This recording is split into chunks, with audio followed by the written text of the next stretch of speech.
দর্শক আমন্ত্রণ জানাচ্ছি যমুনা টেলিভিশনের বিশেষ আয়োজন ডক্টর অন কলে। আপনাদের স্বাস্থ্য বিষয়ক নানান প্রশ্ন আর সেসবের তাৎক্ষণিক সমাধান নিয়ে আমাদের এই আয়োজন। আপনাদের সাথে পুরো আয়োজন জুড়ে সাথে আছি আমি ডাক্তার সিদ্রা ইকবাল। আমাদের এই আয়োজনে থাকছেন দেশ বরেণ্য আর আধুনিক চিকিৎসা বিজ্ঞানে দক্ষ চিকিৎসকরা। দর্শক, আজ আমাদের আলোচনার বিষয় দাঁতের অত্যাধুনিক চিকিৎসা।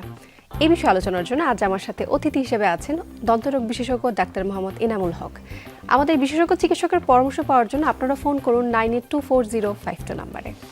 ডাক্তার ইনামুল হক, আপনাকে স্বাগত জানাচ্ছি ডক্টর অন কলে। আপনাকেও ধন্যবাদ। আমরা আজ দাঁতের অত্যাধুনিক চিকিৎসা ব্যবস্থা নিয়ে কথা বলবো, অবশ্যই সেগুলো নিয়ে আমি জানবো।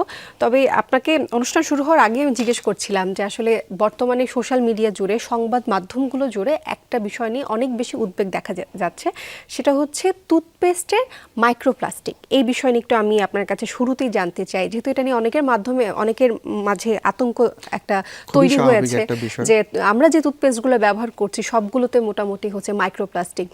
জরিপে দেখা গেল যে হচ্ছে 34টা টুথপেস্টের মধ্যে ম্যাক্সিমাম সবগুলোতে আছে, মাত্র 6টাতে হচ্ছে নেই। তো আপনার কাছে জানতে চাই, মাইক্রোপ্লাস্টিক কি, এটা কেন ক্ষতিকর, বা এটা নিয়ে এত বেশি চিন্তিত হওয়ার কোনো কারণ আছে কিনা? প্রথমে বলবো, অবশ্যই মাইক্রোপ্লাস্টিক আমাদের শরীরের জন্য অবশ্যই একটু ক্ষতিকর এবং পরিবেশের জন্যও ক্ষতিকর। সেই সাথেও যেটা বলবো যে আমরা যেহেতু দিনের শুরুটা হয় টুথব্রাশিং থেকে, সো আর সোশ্যাল মিডিয়া আমরা দেখতে পাচ্ছি যে মাইক্রোপ্লাস্টিক নিয়ে অনেক ধরনের অনেক কথা হচ্ছে। সো আমি বলবো যে research is still going on. এখনও কিন্তু 100% যে আমাদের দেশের যে প্রেক্ষাপটে যে টুথপেস্টগুলো আছে আমরা যেগুলো ব্যবহার করছি এবং এটার যে ক্ষতিকারক যে দিক, যেটা হচ্ছে যে আপনার এত বছর ধরে যে আমরা টুথপেস্ট ব্যবহার করছি, যে মাইক্রোপ্লাস্টিক যদি আমাদের শরীরে যাওয়ার পরও যে কী ধরনের ক্ষতি হতে পারে টুথপেস্ট থেকে, এখন পর্যন্ত রিসার্চ বেসড আমাদের এখন কিছু আসেনি। সো আমরা বলবো যে বাট আমরা সচেতন থাকতে পারি, যেটা হচ্ছে যে অবশ্যই মাইক্রোপ্লাস্টিক ফ্রি টুথপেস্ট ব্যবহার করাটা আমাদের স্বাস্থ্যের জন্য উপকারী। সেই সাথে আমরা যে টুথপেস্ট ব্যবহার করছি কিনা, অনেকে আবার বলছে যে কয়লা যুগে চলে যেতে হবে কিনা, বাট সেটা অবশ্যই একটা বুদ্ধিমানের কাজ হবে না। আপনারা টুথপেস্টটা ব্যবহার করুন, বাট সেই ক্ষেত্রে আমরা তো নর্মালি টুথপেস্ট খাচ্ছি না। সো আমরা যেটা হচ্ছে মুখের মধ্যে টুথপেস্টটা ব্যবহার করছি এবং টুথপেস্ট ব্যবহার করে এবং সেই সাথে অবশ্যই কুলকুচি করবেন এবং সেই সাথে মাউথওয়াশ ব্যবহার করবেন, যেন মুখের মধ্যে টুথপেস্টের কোনো কণিকা আর না থেকে থাকে। ভালো মতো আপনাকে ব্রাশিং এবং প্রপারলি ক্লিনিং করতে হবে এবং বাচ্চাদের ক্ষেত্রে সচেতন থাকতে হবে, বাচ্চারা যেন না গিলে ফেলে। এই দুইটা আপাত দৃষ্টিতে আমার মনে হয় যে এটা একটু মেনটেন করে, এবং আরও রিসার্চ বেস এবং আমাদের দেশে এটা নিয়ে কাজ করছে অলরেডি। সো আশা করি খুব তাড়াতাড়ি একটা খুব ভালো সলিউশন চলে আসবে ইনশাল্লাহ। চমৎকার। আমরা এবার একটু চলে আসি আমাদের মূল আলোচনায়। আমরা হচ্ছে অত্যাধুনিক ডেন্টিস্ট্রি নিয়ে কথা বলতে চাচ্ছি, যে আধুনিক ডেন্টিস্ট্রি আসলে কি। তো আপনার কাছে সেটাই জানতে চাই যে আধুনিক ডেন্টাল চিকিৎসাটা কি? আসলে আধুনিক ডেন্টাল চিকিৎসাটা হচ্ছে যে এখন কিন্তু আমরা কোনোভাবেই দাঁত ফেলতে চাই না। সর্বপ্রথম আমরা চেষ্টা করি রোগী যেই অবস্থায় আসুক না কেন, দাঁতের একদম সর্বশেষ স্টেজে আসলেও যেন ওনার দাঁতটাকে আমরা রাখতে পারি। আর হচ্ছে সেটা আমাদের সর্বোচ্চ চেষ্টা থাকে। সেই জন্য আমাদের এখন অনেক ধরনের অনেক conservative dentistry, laser dentistry, advance dentistry, সব ধরনের ডেন্টিস্ট্রি আমাদের আধুনিক হয়েছে। সো আমি সেটা সূত্রপাত ধরে বলবো যে হচ্ছে দাঁতের ক্ষয়ের আপনারা প্রাথমিক স্টেজে আসেন, যেন আমরা শুরুতেই খুব সুন্দরভাবে রাখতে পারি, এবং সেই সাথে যদি অনেকেই অনেক শেষ স্টেজে আসে, দেখা যায় দাঁতটা আর কোনোভাবেই রাখা যাচ্ছে না, সেই ক্ষেত্রে দাঁতটা যেন আমরা সুন্দরভাবে প্রতিস্থাপনও করতে পারি, সেটাও কিন্তু আধুনিক ডেন্টিস্ট্রি একটা পার্ট। আচ্ছা, যেহেতু আধুনিক ডেন্টিস্ট্রির কথা বলছি, সেক্ষেত্রে তো অবশ্যই হচ্ছে আঁকাবাঁকা দাঁতের চিকিৎসাটা আসবে না, তা তো হয় না। তো আঁকাবাঁকা দাঁত নিয়ে কিন্তু অনেক, বিশেষ করে হচ্ছে টিনেজ অবস্থা থেকে কিন্তু মানুষের মধ্যে একটা কনফিডেন্টের একটা ব্যাপার চলে আসে যে আমার দাঁতের হাসি সুন্দর হচ্ছে না, কথা বলতে গেলে একটু হচ্ছে গিয়ে ভীতি প্রকাশ করছে, প্রাণবন্ত হাসি আসছে না। তো এবার একটু জানি যে এই যে আঁকাবাঁকা দাঁতের আধুনিক চিকিৎসা ব্যবস্থাটা এখন কি? আসলে যেটা আঁকাবাঁকা দাঁতের ক্ষেত্রে যেটা হচ্ছে যে আপনারা জানেন কারো ক্ষেত্রে আঁকাবাঁকা বা চোয়াল উঁচু নিচু থাকতে পারে, সেটা হচ্ছে আমরা এতদিন যে ডেন্টাল ব্রেসেস ট্রিটমেন্ট করতাম, বাট নাও আমরা এখন ইনভিসালাইন ক্লিয়ার অ্যালাইনার ট্রান্সপারেন্ট যেটা হচ্ছে, সো এখন আর ব্রেসেস করতেও হচ্ছে না। বাট কিছু কিছু কেসে আমরা ব্রেসেস করছি, কিছু কিছু ক্ষেত্রে যাদের ট্রান্সপারেন্ট ইনভিসালাইন ক্লিয়ার অ্যালাইনারের মাধ্যমে যদি আমরা করতে পারি, that's very very beneficial for the patient, because এটা ভেরি ট্রান্সপারেন্ট। যেটা অনেক সময় ব্রেসেস পড়তে অনেক টিনেজ ছেলে হোক মেয়ে হোক একটু বিব্রত ফিল করে যে আমার মুখের মধ্যে একটা ব্রেসেস পরে আছে, এটা হচ্ছে দেখতে একটু কেমন যেন লাগছে। সো বাট ট্রান্সপারেন্ট যখন সে পড়ছে তখন কেউ বুঝতেই পারছে না, তার ক্লাসমেট বুঝতে পারছে না, ইভেন অফিস কলিগরাও বুঝতে পারছে না। সো এটা পেশেন্টের জন্য অনেকটা কমফোর্টেবল। সেই সাথে ব্রেসেস পরে অনেকে খাওয়া দাওয়া করতে একটু ডিসকমফোর্ট ফিল হয়, বিকজ তিনি যা খাচ্ছেন তা আটকে থাকার প্রবণতাটা অনেক বেশি ব্রেসেসের মধ্যে ব্রেসেসের সেটা আটকে ক্ষেত্রে। যাচ্ছে। ডাক্তার আর এনামুল, জাক্ত খাবার আমি এই বিষয়ে আপনার সাথে আরেকটু আগাবো, তবে এই মুহূর্তে একজন দর্শক আমাদের জন্য অপেক্ষা করছেন। Sure. ওনার প্রশ্নটা আমরা আগে নিয়ে নিই। Sure. দর্শক, কে বলছেন, কোথা থেকে বলছেন, নাম বলে প্রশ্ন করুন। দর্শক, আপনি আমাদের শুনতে পাচ্ছেন?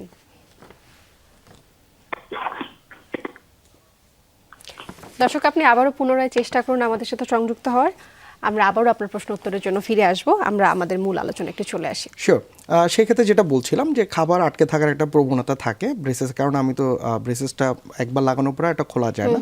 বাট ক্লিয়ার অ্যালাইনার বা ট্রান্সপারেন্ট অ্যালাইনার বা ইনভিজিলাইনার তো সেটা ক্ষেত্রে দেখাই যাচ্ছে না দেখাই দাঁতের যাচ্ছে না, মধ্যে। এবং আমি খাবার সময় এনি টাইম খুলতে পারছি, আমি খুলে খাবো আবার। সেটা কতদিনে হচ্ছে, মানে আমি বুঝতে পারবো যে রেজাল্ট আসছে কিনা?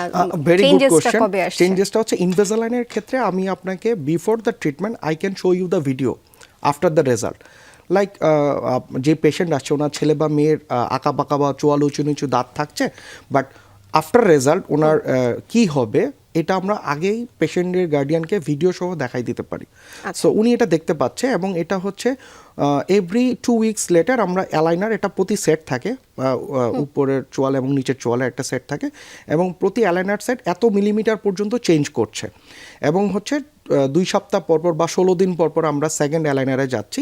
যখন এইটুকু চেঞ্জ হচ্ছে তারপরে ওই অ্যালাইনারটা আমরা আবার মুখে পরিয়ে দিচ্ছি। আচ্ছা, তো এখানে বয়সের কি কোনো সীমাবদ্ধতা আছে? এটাতে- আমি যেটা শুনেছি যে অর্থোডেন্টিক ট্রিটমেন্ট বা আঁকাবাঁকা দাঁতের চিকিৎসা করবার জন্য হচ্ছে আমাদের একটা বয়সের ব্যাপার আছে। তবে এই বিষয়ে জানবো। দর্শক আমাদের সাথে আবারও যুক্ত হয়েছেন, ওনার ফোন কলটা আমরা আরেকবার Sure. নিয়ে নিই। দর্শক, কে বলছেন, কোথা থেকে বলছেন, নাম বলে প্রশ্ন করুন। আমার নাম আলামিন, নওগাঁ থেকে বলতেছি।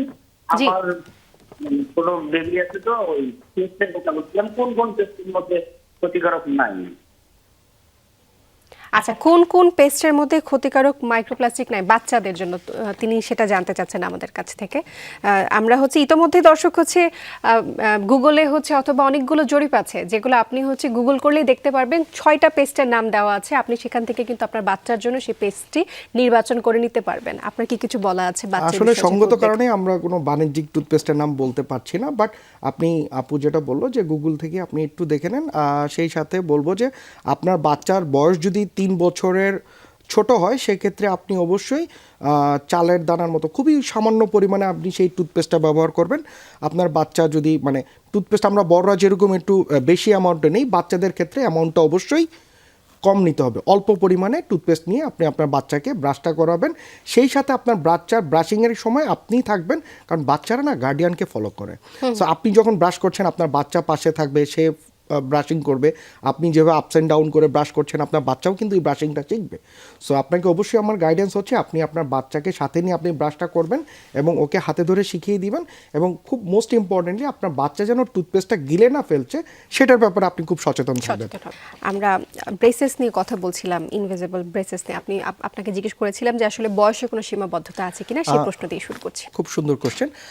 এটাতে আসলে বয়সের কোনো সীমাবদ্ধতা নেই, যে কোনো এজের বয়সেই ইনভিজিলাইন বা ক্লিয়ার আলাইনার বা ট্রান্সপারেন্ট ব্রেসেস নিয়ে আপনার কাজ করতে পারি আলহামদুলিল্লাহ। সেই সাথে যেটা হচ্ছে যে ব্রেসেসের যদি আমাদের একটু সমসাপেক্ষ চিকিৎসা, বাট ক্লিয়ার আলাইনার বা ট্রান্সপারেন্ট অ্যালাইনারের ক্ষেত্রে আমাদের এটা সময়টা অনেকটাই কম লাগে। কম্পারেটিভলি 6 মাস থেকে 1 বছরের মধ্যে আলহামদুলিল্লাহ সব কমপ্লিট করে ফেলছি আমরা এখন। আচ্ছা, এবার একটু চলে আসি মিড লাইন ডায়াস্টেমা। এটা তো একটা হচ্ছে গিয়ে মেডিকেল টার্ম। আমি যাদের হচ্ছে সামনের দাঁতটা ফাঁকা হয়ে গেছে, জন্মগতভাবেই ফাঁকা আছে, বা হচ্ছে গিয়ে দুধ দাঁত পড়ে যাওয়ার পরে সেটা ফাঁকা হয়ে গেছে, সেটা অথবা অ্যাক্সিডেন্টাল কোনো কারণে সামনের কোনো অংশটা ভেঙে গেছে, তখন সেটার চিকিৎসা কি করছেন আপনারা? খুবই সুন্দর একটা কোশ্চেন, এবং এটা মনে করি যে আমাদের অনেক পেশেন্ট আমরা এরকম দেখি যে সামনে দু দাঁতের মাঝখানে ফাঁকা, বা সামনে বেশ কয়েকটা ফাঁকা থাকতে পারে, বা অ্যাক্সিডেন্টাল কারণে সামনের অ্যানামেল চিপড আউট হতে পারে বা ভেঙে যেতে পারে। সেটার কারণে কিন্তু আমাদের অনেক পেশেন্ট এসে বলে যে আমি প্রাণবন্ত হাসতে পারছি না। বাট আমরা এখন এই ধরনের সমস্যাগুলো আমরা একদিনেই সলভ করে দিতে পারি আলহামদুলিল্লাহ। এখন এটার জন্য ব্রেসেস বা ইনভিজিলাইনও পড়তে হয় না, যদি ওনার অক্লুশনটা ঠিক থাকে। সেক্ষেত্রে আমরা স্মাইল মেকওভার, যেটা হচ্ছে কম্পোজিট ল্যামিনেশন ভিনিয়ারের মাধ্যমে আমরা খুব সুন্দরভাবে একদিনে, এবং আপনি জেনে খুব আশ্চর্য হবেন, মাত্র 2 ঘন্টা আমরা স্মাইল মেকওভার করে দিচ্ছি, যেটা আলহামদুলিল্লাহ পার্মানেন্ট এবং হচ্ছে কালার প্যাচিং সেটা খুব কি সুন্দর। স্বাভাবিকভাবে খাওয়া দাওয়া করতে স্বাভাবিক পারবেন সব তিনি? কিছু খাওয়া দাওয়া করতে পারবে, ভাত মাছ মাংস, বাট যেটা আমরা বলি যে হাড় জাতীয় খাবার একটু অ্যাভয়েড করতে হবে। সাধারণ দাঁতেও আমরা হাড় জাতীয় খাবারগুলো একটু অ্যাভয়েড করতে বলি। আর হাড় জাতীয় খাবার আমরা নর্মালি পিছনের দাঁত দিকে চাবাই, সো সামনে অ্যাস্থেটিক জোনে আমরা নর্মালি এই প্রেশারটা একটু কম দেওয়ার চেষ্টা করতে বলি। আচ্ছা, অ্যাস্থেটিকের ব্যাপারে যেহেতু কথা বলছিলাম, তাহলে টুথ হোয়াইটেনিং নিয়ে একটু কথাটা চলে আসে যে এখন তো হচ্ছে মানুষ চায় যে এবং আপনি অবশ্যই জেনে থাকবেন যে সোশ্যাল মিডিয়াতে কিন্তু অনেক টুথপেস্ট, বিশেষ করে পার্পল কিছু টুথপেস্ট বের হয়েছে যা হচ্ছে ক্লেম করছে যে দাঁত একদমই ঝকঝকা ফকফকা সাদা করে দিবে। তো এই টুথপেস্টগুলো ব্যবহার করা কতটুকু বিজ্ঞানসম্মত এবং এটার থেকে হচ্ছে হোয়াইটেনিং ট্রিটমেন্টের ব্যাপারে একটু জানতে চাচ্ছি আপনার কাছে। আচ্ছা, আপনি এট এ টাইম দুইটা কোশ্চেন করেছেন, যেটা হচ্ছে টিথ হোয়াইটেনিং বা এনামেল ব্লিচিং। এটা হচ্ছে আমরা বিজ্ঞানসম্মতভাবে আমাদের এখানে লেজার ডেন্টিস্ট্রিতে আমরা লেজার টিথ হোয়াইটেনিং করে থাকি, যেটাতে আমাদের দাঁতের কোনো ধরনের পার্শ্ব প্রতিক্রিয়া ছাড়া আমরা খুব সুন্দরভাবে করতে পারি। সেটার একটা বেস্ট আউটকাম রেজাল্ট আমরা দিতে পারি চেম্বার ট্রিটমেন্টে। বাট যেটা বললেন সোশ্যাল মিডিয়া বা বাইরে আমরা যেটা দেখতে পাই যে টিথ হোয়াইটেনিং ক্ষেত্রে, আমারই এক পেশেন্ট ফিরোজ ভাই নাম ওনার, সো উনি হচ্ছে বাজারে এরকম একটা পাউডার দেখেছিলেন যে টিথ হোয়াইটেনিং, বাট এটা সেবন করার পরে ওনার গলা পর্যন্ত ইনফেকশন হয়ে গিয়েছে। ওনার ফুল ফ্যামিলি আমার পেশেন্ট, বাট আমরা সেই জন্যই বলি যে হচ্ছে এই ধরনের চমকপ্রদ বিজ্ঞাপনে আপনারা বিশ্বাসী না হয়ে অবশ্যই আমাদের কাছে আসবেন, বিডিএস ডিগ্রিধারী ডক্টরের কাছে আসবেন। আশা করি আপনারা আপনাদের সর্বোচ্চ সাপোর্ট এবং আপনার যে সমস্যা অনুযায়ী আপনি আপনার সমাধান পাবেন ইনশাল্লাহ। ইনশাআল্লাহ। আমরা এবার চলে আসতে চাই, আমরা হচ্ছে ডেন্টাল ইমপ্লান্ট নিয়ে কথা বলতে চাই। এখন ডেন্টাল ইমপ্লান্ট নিয়ে হচ্ছে অনেকেই জানে যে আসলে ডেন্টাল ইমপ্লান্ট কি। তাও একটু বলতে চাই যে ধরেন যার কারো সামনের দাঁত নেই বা পিছনের চোয়ালের একটা দাঁত নেই, সেখানে সে হচ্ছে রুট ক্যানেল করারও কোনো অপশন নেই, যেহেতু দাঁতটাই নেই। তো দুইটা অপশন থেকে যায়, একটা হচ্ছে ব্রিজ করা, একটা হচ্ছে ডেন্টাল ইমপ্লান্ট করা। তো আমি একটু ডেন্টাল ইমপ্লান্টের ব্যাপারে প্রথমে জানতে চাই। খুব সুন্দর একটা কোশ্চেন। মিসিং দাঁত বা দাঁত প্রতিস্থাপনের ক্ষেত্রে অন্যতম একটি আধুনিক চিকিৎসা হচ্ছে ডেন্টাল ইমপ্লান্ট। ডেন্টাল ইমপ্লান্টের পাশাপাশি যেটা আমরা ডেন্টাল ব্রিজ করতে পারি, বাট ডেন্টাল ব্রিজে যেটা করতে হয়, আমার পাশের দাঁতের সাপোর্ট নিতে হয়, পাশের দাঁতে রুট ক্যানাল করে ওটাকে ক্রাউন কাট প্রিপারেশন দিতে হয়। সেই ক্ষেত্রে অনেক পেশেন্টরাই চায় না যে তার ভালো একটি দাঁতকে সে ড্যামেজ করতে, সেজন্য অনেক পেশেন্টই আমরা পেশেন্টকে তখন সাজেস্ট করি অবশ্যই আপনি গো ফর ইমপ্লান্ট। বাট ইমপ্লান্টটা আমাদের দেশে হচ্ছে এখন সবচেয়ে আধুনিক এবং ন্যাচারাল দাঁতের মতো হয়ে যায়, এবং এই দাঁতে উনি সর্বোচ্চ প্রেশার দিয়ে খেতে পারবে। সো আমি সবসময় বলি যে আপনারা মিসিং দাঁত প্রতিস্থাপনের ক্ষেত্রে ডেন্টাল ইমপ্লান্ট বেস্ট অপশন। তো ডেন্টাল ইমপ্লান্ট কারা করতে পারবেন এবং কারা করতে পারবেন না? সেই ক্ষেত্রে কয়েকটা জিনিস আছে। কারো যদি সিস্টেমেটিক ডিসঅর্ডারে, কারো যদি অ্যাবনর্মাল ডায়াবেটিস থাকে, যে উনি ডায়াবেটিসটা কন্ট্রোলে আসছে না, বা হচ্ছে 12-র উপরে থাকে বা 14-র উপরে থাকছে, সেই ক্ষেত্রে আমি বলবো যে আপনারা জানেন যে ডায়াবেটিসের একটা অন্যতম ইফেক্ট আমাদের দাঁতের হাড়ের চোয়ালের মধ্যে হয়। সো সেই জন্য আমরা বলি যে যাদের ডায়াবেটিস আনকন্ট্রোল থাকে তাদেরকে হচ্ছে ডেন্টাল ইমপ্লান্ট করার ক্ষেত্রে আমরা তেমনভাবে উৎসাহিত করি না নর্মালি, কারণ উনি যদি ইমপ্লান্টও করে, উনি স্বাভাবিক একটা খরচ করে ইমপ্লান্ট করবে, বাট সেটা যদি ওনাকে একটু লং টাইম সাপোর্ট না দেয়, সেটা ওনার জন্য একটা ফ্রুটফুল ইয়ে হবে না, চিকিৎসা হবে না ওনার জন্য। সেক্ষেত্রে তাদের ক্ষেত্রে হচ্ছে গিয়ে আগে ইভালুয়েশন করে তারপর ডেন্টাল ইমপ্লান্টটা আমরা হচ্ছে করা সবকিছু জরুরি। ইভালুয়েশন করে আমরা ফিট ফর দ্য ইমপ্লান্ট, দেন আমরা ইমপ্লান্ট প্রসিডিউরে যাই। আচ্ছা, এবার একটু আপনার কাছে যেহেতু লেজার ডেন্টিস্ট্রি নিয়ে প্রথমে একটু কথা বলছিলাম যে লেজার ডেন্টিস্ট্রি এগুলো এখন কি। লেজারটা এতক্ষণে জানতাম যে হচ্ছে কি আসলে স্কিনে লেজার Skin-এ করা যায়, laser। এবার দাঁতেও যে লেজার করা যায় সে বিষয়ে জানবো। আরেকজন দর্শক যুক্ত হয়েছেন আমাদের Sure. সাথে, ওনার প্রশ্নটি নিয়ে নিই। দর্শক কে বলছেন, কোথা থেকে বলছেন, নাম বলে প্রশ্ন করুন। পূজা, আমি জয়পুরহাট থেকে বলতেছি। জি, ওয়ালাইকুম আসসালাম, শুনতে পাচ্ছি। আমার নাম মাহফুজা। জি মাহফুজা, আমরা শুনতে পাচ্ছি, আপনার প্রশ্নটি করুন। আমার হলো 46 বছর বয়স হচ্ছে। এই দাঁতের মাছ হচ্ছে ক্ষয়ে ক্ষয়ে যায়, দাঁতের গুড়া চিকন হয়ে গেছে, মনে হয় নিচের পাটিটা ভাঙে মনে হয় যাবে এরকম। আর হলো আপনার কোনো প্রশ্ন আছে? সাইটের হলো সাইটের দাঁত হচ্ছে এই পাতা একটু ভাঙে গেছে। মা এটার যেটা হচ্ছে আপনার যে সমস্যাটা, এটাকে আমরা বলি ক্লাস 5 ক্যাভিটি বা সার্ভাইকেল ইরোশন, হ্যাঁ, মেডিকেলের ভাষায়। সো আপনার দাঁতের গোড়াটা একটু আগে যেটা বলছিলাম যে একটা ব্যবহারগত কারণেও যে আমরা হার্ড ব্রাশিংয়ের ক্ষেত্রে আমাদের দাঁতের গোড়া দিয়ে অনেক সময় ক্ষয় হয়ে যায়, যেটা উনি বললো যে দাঁতের গোড়া চিকন হয়ে গিয়েছে, সেই জায়গায় আপনার মা এনামেল ক্ষয় হয়ে গিয়েছে, ডেন্টিনও ক্ষয় হয়ে গিয়েছে। আপনি আপনার নিকটস্থ বিডিএস ডিগ্রিধারী ডক্টরের কাছে যান, উনি আপনার এটাকে রেস্টোরেশন করে আবার সুন্দর মতো নতুন দাঁত আপনাকে করে দিতে পারবে ইনশাল্লাহ। আশা করছি দর্শক হচ্ছে আপনার পরামর্শ উপকৃত হয়েছেন এবং তিনি একজন বিডিএস ডক্টরের কাছে যাবেন। অবশ্যই দর্শক, বিডিএস ধারী ডাক্তারের কাছে গিয়ে আপনি হচ্ছে এই বিষয়ে পরামর্শ নিয়ে পরবর্তী চিকিৎসা নিতে হবে। যেহেতু দাঁতের চিকিৎসা না দেখে করাটা সম্ভব না, সেক্ষেত্রে অবশ্যই একজন পার্শ্ববর্তী নিকটবর্তী চিকিৎসকের কাছে গিয়ে তারপর চিকিৎসাটা নেবেন। আমরা এতক্ষণ বড়দের অনেকগুলো সমস্যা নিয়ে কথা বললাম, তো বাচ্চাদের দাঁতের সমস্যা নিয়ে কথা না বললে তো হয় না। সেক্ষেত্রে একটু জানতে চাই যে বাচ্চাদের দাঁতের যত্নটা আসলে কোন বয়স থেকে শুরু করবে? যদি আমি বলি যে বাচ্চাদের মায়ের যখন গর্ভাবস্থায় থাকে তখন থেকেই বাচ্চাদের দাঁতের জন্য, কারণ তখন থেকেই তো আমাদের মেজর অর্গানগুলো আস্তে আস্তে গ্রো আপ হয়। সো বাচ্চার মায়েদেরকে আমরা বলবো গর্ভাবস্থায় অবশ্যই আপনি মাল্টিভিটামিনের সাথে ভিটামিন সি খাবারটা খাবেন, যেটা হচ্ছে আপনার জন্য বাচ্চার ভবিষ্যৎ দাঁতের জন্য গঠনগতভাবে এটা অনেকে হেল্পফুল হয়। সেই সাথে বাচ্চার জন্মগ্রহণের পরে আমরা যে প্রবলেমগুলো পাই সেটা হচ্ছে যে আমাদের মায়েরা অনেক সময় বোটল ফিড বা ব্রেস্ট ফিড করানোর সময় যেটা হচ্ছে ঘুমের মধ্যে ওনারা এই বাচ্চাকে দুধ খাওয়ানোটাকে সবচেয়ে বেশি আইডিয়াল টাইম মনে করে, যে দেখা যাচ্ছে খেতে খেতে ঘুমায় যাচ্ছে, সেই ক্ষেত্রে বাচ্চার মুখের দুধটা লেগে থাকছে।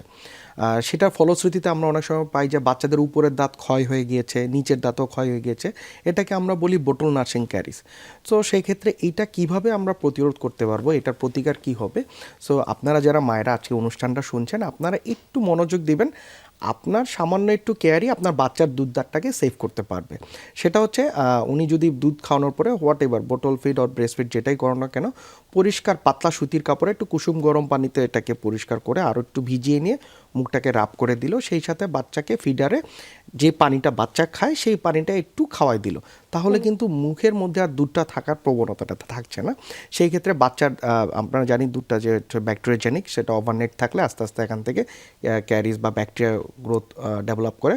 সো এটা একটা অন্যতম একটা উপায় যে বাচ্চার বোটল নার্সিং ক্যারিস বা ক্যারিস থেকে প্রতিরোধ করার জন্য। আচ্ছা, তো বাচ্চারা কোন বয়স থেকে ব্রাশটা হাতে ধরবে বা মুখে ব্রাশ করা শুরু করবে? আচ্ছা, বাচ্চাদের যখন থেকেই হচ্ছে দুধ দাঁত আসা শুরু হবে তারপর থেকেই হচ্ছে আপনার এই ব্রাশিংটা শুরু করবে। আপনারা প্রথমে আমরা যেটা বলি যে হচ্ছে ফিঙ্গার ব্রাশ, অনেক সময় আমরা পাই যে বাবারা সিলিকন যে ব্রাশটা, সিলিকন ব্রাশটা আপনারা নিজে নিজে তখন ছোটোবেলাতে বাচ্চারা তো অনুকরণ প্রিয়, সো বাবারা যেভাবে ব্রাশ করে যে আপস অ্যান্ড ডাউন করে আস্তে আস্তে তাকে, বা সে যখন আস্তে আস্তে গ্রো হচ্ছে দুধ দাঁত সামনের দুটা ফার্স্টে আসে, আস্তে আস্তে নিচের দুটো দাঁত আসে, তারপর আস্তে আস্তে পিছনের দিকে দাঁত আসতে থাকে দুধ দাঁতগুলো। সো ক্রমান্বয়ে আপনি আপনার বাচ্চাকে ফিঙ্গার ব্রাশ থেকে আস্তে আস্তে বেবি ব্রাশ, এবং অবশ্যই সেটা সফট ব্রাশ হতে হবে।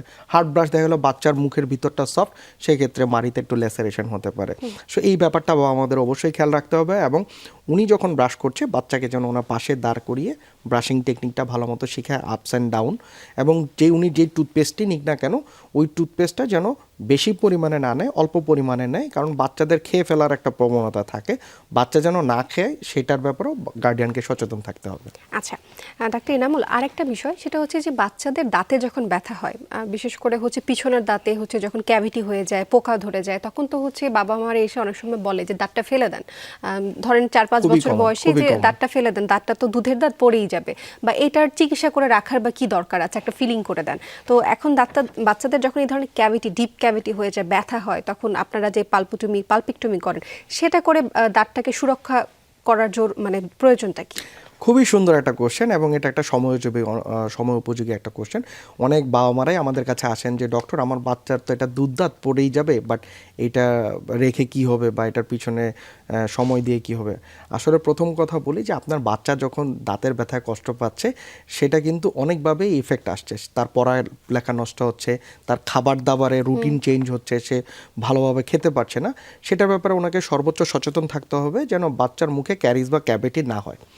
যদি হয়েও থাকে সেই ক্ষেত্রে অবশ্যই আপনাকে প্রপার চিকিৎসা করতে হবে, কারণ ওই দুধ দাঁতটার নিচেই স্থায়ী দাঁতটা থাকে।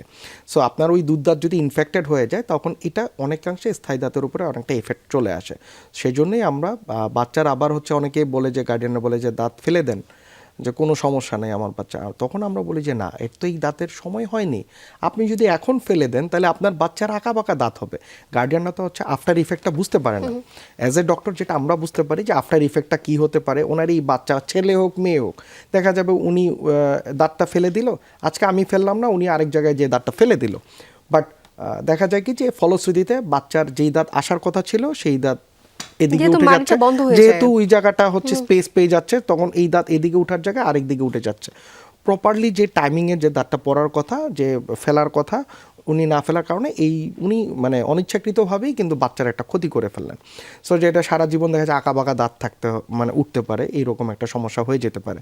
সেই সাথে আমরা বলি যে বাচ্চার এই ট্রিটমেন্ট করলে দেখা যায় বাচ্চাটা সুস্থ থাকছে, বাচ্চার ব্যথা হচ্ছে না, খাবার দাবার প্রপারলি যাচ্ছে। দ্যাটস ওয়াই বাচ্চার দুধ দাঁতের ট্রিটমেন্টটা কিন্তু খুবই জরুরি একটা বিষয়।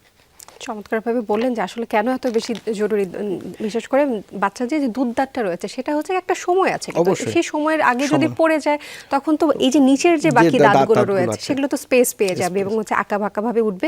পরবর্তীতে ডেন্টাল ট্রিটমেন্ট করতে কিন্তু আরো বেশি ব্যয়বহুল হবে, ওই যে আরো বললাম। ব্যয়বহুল হবে। শুরু থেকেই যদি আমরা একটু করে প্ল্যান করে আগাই, সামগ্রিকভাবে যা বললেন যে চিকিৎসাটা যদি শুরু থেকে আমরা শুরু একটু থেকেই করি, নিতে পারি, তাহলে কিন্তু দাঁতের চিকিৎসাটা খুব মানে স্বল্প ব্যয়বহুল না, খরচে হয়ে স্বল্প যাওয়া খরচে সম্ভব। আপনি আপনার শুধু আপনি না, আপনি আপনার পুরো পরিবারটাকে সুরক্ষিত রাখতে পারেন আপনার সচেতনতার মাধ্যমে। এবং আমাদের মাঝে কিন্তু এখন পর্যন্ত ডাক্তার এনামুল এই বিষয় নিয়ে জ্ঞান খুবই কম, যে দাঁত থেকে যে আরো বড় বড় কি ইনফেকশন হতে পারে বা ক্যান্সার পর্যন্ত হয়ে যেতে পারে, এই বিষয় নিয়ে কিন্তু আমরা এখনো জানি না। আশা করছি আমাদের আজকের আয়োজনের মাধ্যমে আমাদের দর্শক যারা আজকে আমাদেরকে শুনেছেন তারা কিন্তু ব্যাপারটা জেনেছেন এবং খুব আগ্রহ নিয়ে আমাদেরকে শুনছেন আজকে। অসংখ্য ধন্যবাদ জানাচ্ছি আপনাকে, আপনাকেও আপনার ধন্যবাদ, মূল্যবান সময় আজকে দিয়েছেন। My pleasure, thank you so much. দর্শক শুনছিলেন দাঁতের অত্যাধুনিক চিকিৎসা নিয়ে তো কথা বলছিলামই, তার পাশাপাশি আমরা কথা বলছিলাম যে আসলে দাঁতের যত্নে কি কি করা খুবই প্রয়োজন।